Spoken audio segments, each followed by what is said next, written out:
حضور آگے بڑھے تو کچھ لوگوں کو دیکھا کہ ان کی زبانیں لوہے کی کینچیوں سے کاٹی جا رہی ہیں اور ان کے جبڑے بھی کاٹے جا رہے ہیں، پھر صحیح ہو جاتے ہیں، پھر کاٹے جاتے ہیں۔ جبریل امین سے حضور نے پوچھا یہ کون لوگ ہیں؟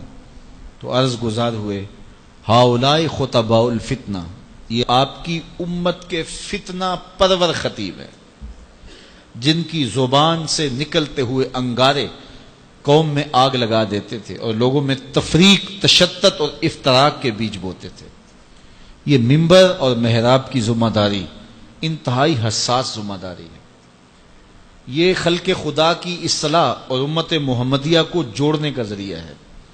اس سے لوگوں کو بدی سے نکال کر کے نیکی کا راستہ دکھایا جاتا ہے، لیکن اس حساس منصب کو جو نہیں سمجھتے اور اس کو اپنی خواہشات نفس کے مطابق جو منبر و محراب کو استعمال کرتے ہیں، ان کے لیے اتنی سخت وعید کی گئی کہ قیامت کے دن ان کی زبانیں لوہے کی کینچیوں سے کاٹی جائیں گی، ان کے جبڑے کاٹے جائیں گے، پھر صحیح ہوں گے، پھر کاٹے جائیں گے، یہ مسلسل ان کو عذاب دیا جائے گا۔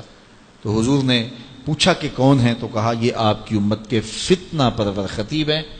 اللہ اکبر، جو کہتے تھے ان کا اپنا عمل اس پہ نہیں تھا، تو اپنا عمل جب خود ہم اس پہ نہیں رکھیں گے تو وہ اثر انداز نہیں ہوگا۔ بعض لوگ ہمارے پاس آتے ہیں، جناب یہ بچہ ہے، اس کے لیے دعا کر دیجئے، یہ نماز پڑھے۔ چلو میں نہیں پڑھتا، ہم نہیں پڑھتے، یہ تو پڑھیں۔ تو میں کہتا ہوں یہ کیسے پڑھیں؟ آپ خود پڑھیں، گھر میں مصلی بچھائیں تو خود بخود اولاد کو ترغیب ہوگی۔ ہاں، زندوں سے مردہ، مردوں سے زندہ، ایسی مثالیں بھی ہیں۔ حضرت نوح علیہ السلام کے گھر میں بھی نالائق بیٹا پیدا ہو گیا۔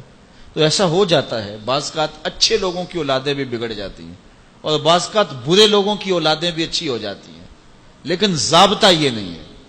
یہ کبھی کبھی ہوتا ہے۔ ضابطہ یہ ہے کہ اچھے لوگوں کی اولادیں اچھی ہوتی ہیں، برے لوگوں کی اولادیں بری ہوتی ہیں۔ جو ماں باپ کا عمل ہو اس کا عکس اولاد پہ پڑتا ہے، اچھا ہے یا برا ہے۔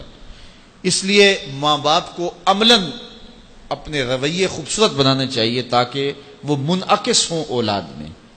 تو اسی طرح ہمارے خطباء جو منبر و محراب کے وارث ہیں، انہیں زیادہ اس بات پہ توجہ دینے کی بجائے کہ میں گفتگو کو مرتب کروں، دلائل سے مزین کروں، کس موقع پہ شعر پڑھنا ہے، کس موقع پہ نہیں پڑھنا ہے، کہاں آواز کو اونچے لے جانا ہے، کہاں آواز کو مدھم رکھنا ہے، کہاں نعرہ لگوانا ہے، کہاں نہیں لگوانا، کہاں ہاتھ کھڑے کروانے، کہاں نہیں کھڑے کروانے، اس بات کو چھوڑے، ساری توجہ وہ اپنے کردار پہ دے۔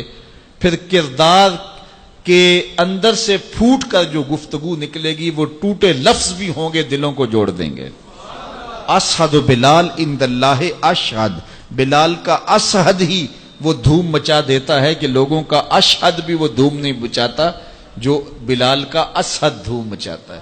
اس لیے ہمیں زیادہ توجہ اپنے کردار کی طرف دینی چاہیے۔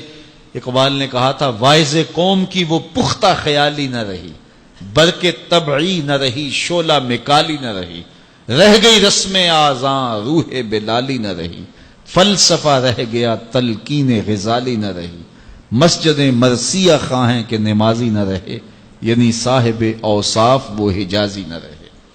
تو آج ہماری گفتگو تو زیادہ ہے، جتنے چینل چل رہے ہیں، یہ ماہر سے عام آئے گا تو کیسے کیسے نکلیں گے دین سکھانے والے۔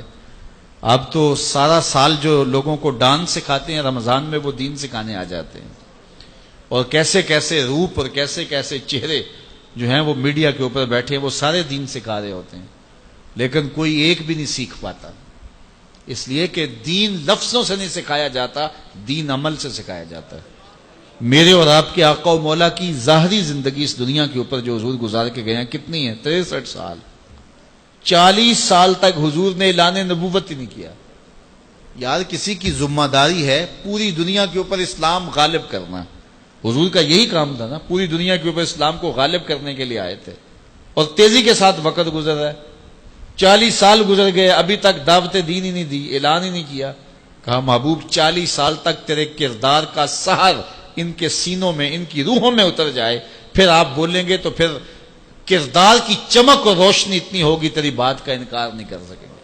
تو 40 سال تک حضور کے کردار کی چمک لوگوں کو جو ہے وہ اپنی طرف بلاتی رہی، اور پھر 40 سال کے بعد حضور نے جو ہے وہ کوہ صفا پہ سب کو بلایا اور بلا کے کہا لوگوں اگر میں کہوں کہ اس پہاڑ کی دوسری جانب سے ایک لشکر آ رہا ہے جو تمہیں کچل کے رکھ دے گا تو میری بات مان لو گے؟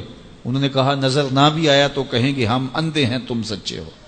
تو کہا میری سچائی پہ اتنا یقین ہے تو پھر مان لو اللہ ایک ہے. تو یہ کردار تھا جس نے لوگوں کو ماننے پہ مجبور کر دیا.